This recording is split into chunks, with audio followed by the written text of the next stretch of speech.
வணக்கம் நண்பர்களே, welcome to my channel.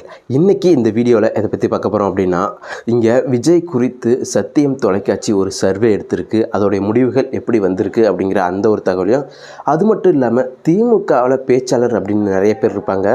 அதில் இப்போ ஒரு நபர் ரொம்ப மோசமாக சீமான் அவர்களையும் விஜய் அவர்களையும் வந்து ரொம்ப மோசமாக விமர்சனம் பண்ணியிருக்கிறாரு. அது என்ன விமர்சனம் அப்படிங்கிறதையும், அதையும் தாண்டி இந்த தமிழக அரசு நம்ம மக்களுக்காக சட்டசபையை எத்தனை நாள் கூட்டி இருக்கிறாங்க இந்த வருடத்தில் மட்டும் அப்படின்னு கேட்டிங்க அப்படின்னா ரொம்ப ஷாக்கிங்காக இருக்கும். ஸோ அந்த ஒரு தகவலையும் தான் நம்ம இந்த வீடியோவில் பார்க்க போகிறோம். வீடியோக்குள்ளே போகிறதுக்கு முன்னாடி நம்ம சேனலை சப்ஸ்கிரைப் பண்ணல அப்படின்னா தயவுசெய்து சப்ஸ்கிரைப் பண்ணுங்கள். உங்களுடைய ஒவ்வொரு சப்ஸ்கிரைப் தான் எனக்கு அடுத்தடுத்த வீடியோ போகிறதுக்கு அவ்வளோ மோட்டிவேஷனாக இருக்குன்னு சொல்லலாம்.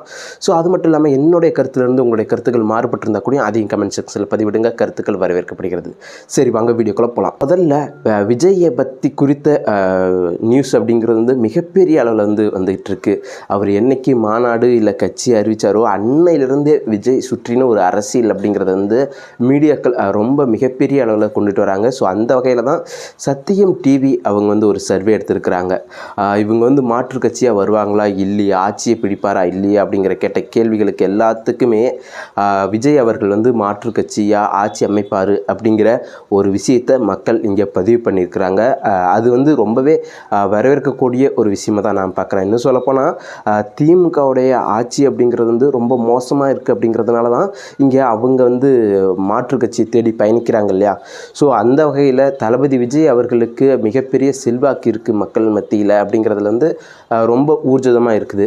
இன்னும் சொல்லப்போனால் இன்னும் அவருடைய முழு வீச்சில் அரசியலில் இறங்கலை அப்படிங்கிறப்பயே மக்களுக்கு விஜய் மீது ஒரு நம்பிக்கை வந்திருக்கு அப்படின்னா இங்கே எந்த அளவுக்கு ரொம்ப பலவீனமான ஒரு ஆட்சி நடக்குது. அதுக்கு காரணம் வந்து நம்ம பின்னாடி சொல்லலாம். ஏன்னா அதுவும் சட்டப்பேரவை கூட்டத்தொடர் அப்படிங்கிறது வந்து எத்தனை நாட்கள் நடந்தது அப்படிங்கிறதையும் இப்பயே சொல்லிடலாம். ஏன்னா வெறும் 19 நாட்கள் தான் இந்த வருஷத்துடைய ஆரம்பத்துலேருந்து இது வரைக்குமே வெறும் 19 நாட்கள் மட்டுமே நடந்திருக்கு அப்படின்னா, ஸோ மக்கள் பிரச்சனைகளை எப்படி அவங்க பேசியிருக்கிறாங்க அப்படிங்கிறது இது மூலியமே தெரிய வருது.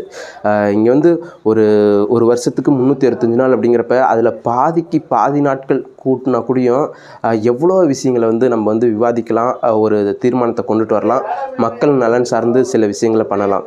அப்படிலாம் எதுவுமே பண்ணாமல் இவங்க வந்து ஒரு மாதம் சம்பளம் வாங்கிக்கிறாங்க. ஆனால் அதுக்கு உண்டான வேலைகளை செய்கிறாங்களா இல்லையா அப்படின்னு கேட்டால் கண்டிப்பாக கிடையவே கிடையாது. இவங்களுடைய சம்பளம் அப்படிங்கிறது மக்களுடைய வரிப்பணத்திலேருந்து வருது. ஆனால் மக்களுக்கு நல்லது பண்ணுறாங்களா, அவங்களுக்காக பேசுகிறாங்களா அப்படின்னு கேட்டால் அப்படிலாம் எதுவுமே இல்லை. ஸோ இந்த ஒரு போக்கை கண்டிப்பாக மக்கள் மாற்றணும். இந்த ஒரு விஷயத்தை கண்டிப்பாக எல்லோரும் கொண்டுட்டு போய் சேர்க்கணும் அப்படிங்கிறதான் நான் மறுபடியும் சொல்லிக்க விரும்புகிறேன். ஏன் இந்த ஒரு விஷயத்தை குறிப்பாக சொல்கிறேன் அப்படின்னா, இங்கே மக்களுக்காக நான் அப்படின்ட்டு சொல்கிறவங்க கடைசி வரைக்கும் மக்களுக்காக பயணிக்கிறாங்களா இல்லை மக்களுக்காக பிரச்சனைகள் நிற்கிறாங்களா அப்படின்னு கேட்டால் கிடையாது அப்படிங்கிற அந்த ஒரு விஷயந்தான். ஸோ அதுக்காக தான் நம்ம வந்து இந்த விஷயத்தை கேள்விப்பட்டவுடனே நம்ம போடணும் அப்படின்னு நினச்சி நம்ம இந்த ஒரு விஷயத்தை நம்ம போட்டிருக்கிறோம். இதை தாண்டி மற்ற விஷயங்கள் நம்ம வந்து சொல்லணும் அப்படின்னா, இங்கே திமுகவில் வந்து நிறைய பேர் வந்து பேச்சாளர்கள் இருக்கிறாங்க. ஆனால் அவங்க பேசுகிறது நாகரிகமான முறையில் பேசுகிறாங்களா அப்படின்னு கேட்டால் அதுதான் கிடையாது. இங்கே இதுக்கு முன்னாடி வந்து சிவாஜி அப்படிங்கிற ஒரு நண்பர் ஒரு பெரியவர் பேசிகிட்டு இருந்தார். இப்போ வந்து ராவணன் அப்படின்ட்டு ஒரு பெரியவர் பேசிகிட்டு இருக்கிறாரு. ஸோ அவர் பேசுகிறதுலாம் கொலை மிரட்டல் விடுக்கிறாரு. ஓப்பன் ஸ்டேஜில் ஒருத்தங்க வந்து தரைக்குறவாக பேசுகிறதோ இல்லை கொலை மிரட்டல் விடுறதோ அப்படிங்கிறதெல்லாம் வந்து எப்படி இந்த அரசாங்கம் வந்து பார்த்துட்டு கம்முனே இருக்குது. அப்போ யாருக்கு வேணுமாலும் யார் வேணுமாலும் கொலை மிரட்டல் விடலாம், இன்னும் கொலைகள் பண்ணலாம் அப்படிங்கிற ஒரு விஷயத்தை இவங்க தூண்டுறாங்களோ அப்படிங்கிற மாதிரி தான் நம்ம வந்து இதெல்லாம் பார்க்கப்படுது.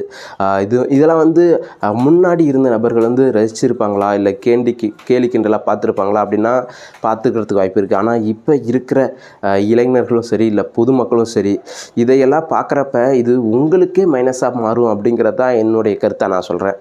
இங்கே ஒருத்தங்களை வந்து நாகரிகமான முறையில் இன்னும் அரசியல் ரீதியாக கொள்கை ரீதியாக விமர்சனம் பண்ணுறதெல்லாம் பண்ணினாங்க அப்படின்னா அது வந்து புரிதலை உண்டாக்கும்.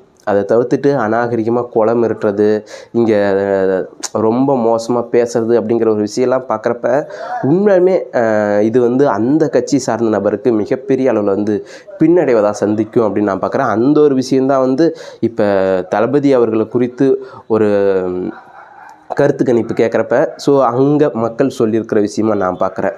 இங்கே எனக்கு 2 பேருமே வேணாம், எனக்கு வந்து மாற்றா இவர் வேணும். ஏன்னா இங்கே ஒன்றும் இல்லை, உதாரணம் சொல்லணும்னா திருவண்ணாமலை மாவட்டத்தில் ஒரு 6 மாதம் மட்டுமே ஆன ஒரு பாலம் 16 கோடியில் செலவு பண்ணி கட்டப்பட்ட பாலம் அப்படிங்கிறது வந்து ஒரு 6 மாதம்தான் ஆயிருக்கு. அது தண்ணியில் அடிச்சிட்டு போயிருக்கு அப்படின்னா அதோடைய தன்மை எந்த அளவுக்கு இதாக இருக்குது, அதோடைய உறுதி எந்த அளவுக்கு இருக்குது, அதில் எவ்வளோ ஊழல் நடந்து அந்த ஒரு பாலத்தை கட்டியிருக்கிறாங்க அப்படிங்கிற விஷயங்கள்லாம் நம்ம வந்து பார்க்கப்படுது இல்லையா. ஸோ அதை தான் நம்ம வந்து மறுபடியும் சொல்ல விரும்புகிறோம். இந்த ஆட்சி அப்படிங்கிறது வந்து மக்களுக்கு சரியான வகையில் எல்லாமே நடந்திருக்கா அப்படின்னு கேட்டால் இல்லை அப்படிங்கிறது தான் மக்களுடைய பதிலாக இந்த ஒரு கருத்து கணிப்பு மூலிமா நம்ம சொல்ல வரோம். இன்னொரு முக்கியமான விஷயம் என்ன அப்படின்னா, இங்கே திருமாவளவன் கட்சியில் மிகப்பெரிய சலசலப்பை உண்டாக்கியிருக்கு. இன்னும் சொல்லப்போனால் அவர் சொன்ன விஷயங்கள், அதாவது ஆதவர்ஜுன் சொன்ன விஷயங்கள் அப்படிங்கிறது வந்து மன்னராட்சி நடக்குது, அதை ஒழிக்கணும் அப்படின்ட்டு சொன்னார்.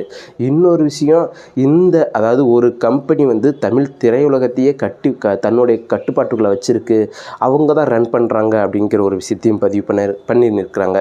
ஸோ இந்த விஷயங்கள்லாம் திமுக கேட்டு உடனே விடுதலை சிறுத்தை கட்சி தலைவர் திருமாவளவன் அவர்களுக்கு வந்து ப்ரெஷர் கொடுத்து ஆதவர்ஜுனன் வந்து உடனடியாக வெளியேற்றிருக்கிறாங்க. ஒரு 6 மாத காலம் வந்து கட்சியிலேருந்து நீக்கியிருக்கிறோம் அப்படின்னு சொல்லியிருக்கிறாங்க. சரி, 6 மாதம் கழித்து மறுபடியும் அவங்கள சேர்த்துக்குவீங்களா அப்படின்னு கேட்ட கேள்விக்கு அந்த 6 மாதம் காலம் பார்த்துட்டு தான் நம்ம சொல்ல முடியும் அப்படிங்கிற பதில் தான் சொல்லியிருக்கிறாரே தவிர அதையும் வந்து ஊர்ஜிதமாக சொல்லலை. இதன் மூலிமா நமக்கு தெரிய வருது என்ன அப்படின்னா, இங்கே இவர் வந்து தானாக சுயேட்சையாக இந்த ஒரு முடிவு எடுத்தாரா அப்படின்னு கேட்டால் இல்லை அப்படிங்கிறது தான் உண்மையான கருத்து. இங்கே திமுகவுடைய நெருக்கடியால் தான் இந்த ஒரு விஷயத்தை அவர் எடுத்திருக்கிறாரு. இன்னும் சொல்லப்போனால் அவர் வந்து ஆதவர்ஜுனன் நீக்கின பிறகு தான் ஸ்டாலின் அவர்களை சந்திக்கிறதுக்கு அப்பாயின்மெண்ட்டே கொடுத்துருக்கிறாரு. ஸோ அந்த அளவுக்கு அவருக்கு ப்ரெஷர் கொடுத்துருக்கு அப்படிங்கிறது தான். இங்கே அவர் மேடைக்கு மேடை இல்லை ப்ரெஸ் பீப்புளெலாம் பார்த்து இல்லை எனக்கு எந்த ஒரு அழுத்தமும் இல்லை அப்படி இப்படின்னு சொன்னாலும் ஸோ உண்மை மக்களுக்கு தெரிய வரும் அப்படிங்கிறது தான்.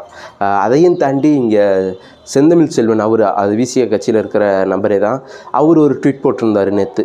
என்ன அப்படின்னா, எப்போது வேங்கை வெயிலுக்கு தீர்வு காணப்படும் அப்படிங்கிற மாதிரி. ஸோ இத்தனை வருடங்களாக இருந்து இப்போ தான் உங்களுக்கு அந்த ஒரு கேள்வியே உங்களுக்கு பிறக்குதா அப்படிங்கிற ஒரு கேள்வி தான் நமக்கு பிறக்குது. ஏன்னா 4 வருடம் போயிட்டுருக்கு. அப்படி இருக்கிறப்ப இத்தனை வருஷங்களாக நீங்கள் அதை பற்றி கேள்வியே எழுப்பாத நீங்கள் இங்கே எலெக்ஷனுக்கு இன்னும் 1 வருஷம் தான் இருக்குது அப்படிங்கிறப்ப நீங்கள் எழுப்புறீங்க அப்படின்னா அதில் 2 விஷயம் பார்க்கப்படுது. ஒன்று, அரசியலுக்காக நீங்கள் வந்து கேள்வி கேட்குறீங்க அப்படிங்கிறதாகவும், இல்லை ஆதவர்ஜுன் வெளியேறி இருக்கிறாரு, ஸோ உண்மையாகவே நியாயம் பேசுகிறவங்க எல்லாம் வெளியேற்றப்படுவாங்களா அப்படிங்கிறதுக்காக நீங்கள் கேட்டிருக்கிறீங்களா அப்படின்ட்டு எனக்கு 2 கோணத்துலையுமே வந்து பார்வை இருக்குது. ஸோ அதில் வந்து எனக்கு மாற்று கருத்து இல்லை. இது மாதிரி உங்களுடைய கேள்விகள் வந்து ஏன் இத்தனை நாளாக கேட்கல அப்படிங்கிற ஒரு கேள்வி இருக்குது. இப்படி ஒரு நபர் பேசியிருக்கிறாரு, அவருக்கு யாருமே ஏன் ஆதரவு தெரிவிக்கலை அப்படிங்கிற ஒரு கேள்வி இருக்குது. ஏன்னா அவர் வந்து ஒரு பொய்யான குற்றச்சாட்டை சொல்லலை. மன்னராட்சி தான் நடக்குது அப்படிங்கிறதுல மாற்று கருத்து இல்லையே. இங்கே நிறைய பேர் சொல்லலாம் இது மக்கள் ஓட்டு போட்டு தான் நாங்கள் வந்தோம் அப்படின்ட்டு. உண்மையுமே மனசாட்சி தொட்டு சொல்லுங்கள், நீங்கள் கலைஞருடைய பின்புலத்திலிருந்தோ இல்லை ஸ்டாலினுடைய பின்புலத்திலிருந்தோ வரல அப்படின்னா நீங்கள் இந்த பதவியில் உட்காந்துருக்க முடியுமா அப்படின்னு நல்லா யோசிக்கணும். அந்த மாதிரி விஷயங்கள்லாம் இருக்குது. ஆனால் அதெல்லாம் மறந்துட்டு பொத்தாம்பொதுவாக ஒரு விஷயத்தை மக்கள் தான் ஓட்டு போட்டாங்க அப்படின்னா அது எங்களுக்கும் தெரியும். ஆனால் அதில் எந்த அளவுக்கு உண்மை இருக்குது அப்படிங்கிற ஒரு விஷயம் இருக்குது இல்லையா. ஸோ அதை நம்ம ஆராய்ச்சி பார்க்கணும் இல்லையா. அதை தான் நம்ம மறுபடியும் நம்ம சொல்ல வரோம். ஸோ இது மாதிரி பல விஷயங்களை நீங்கள் அரசியல் நிகழ்வுகளை தெரிஞ்சுக்கணும் அப்படின்னா மறக்காமல் நம்ம சேனலை சப்ஸ்கிரைப் பண்ணி வச்சுக்கோங்க. இல்லை என்னுடைய கருத்துலேருந்து மாற்று கருத்துக்கள் இருக்குது அப்படின்னா நீங்கள் மறக்காமல் அதையும் கமெண்ட் செக்ஷனில் பதிவிடுங்க. கருத்துக்கள் வரவேற்கப்படுகிறது. ஸோ மறுபடியும் நம்ம சொல்கிற விஷயம் ஒன்று தான், என்னுடைய பதிவு உங்களுக்கு பிடிச்சிருந்துச்சுன்னா லைக் பண்ணுங்கள், ஷேர் பண்ணுங்கள். முக்கியமாக நம்ம சேனலை சப்ஸ்கிரைப் பண்ணி வச்சுக்கிங்க. நன்றி, வணக்கம்.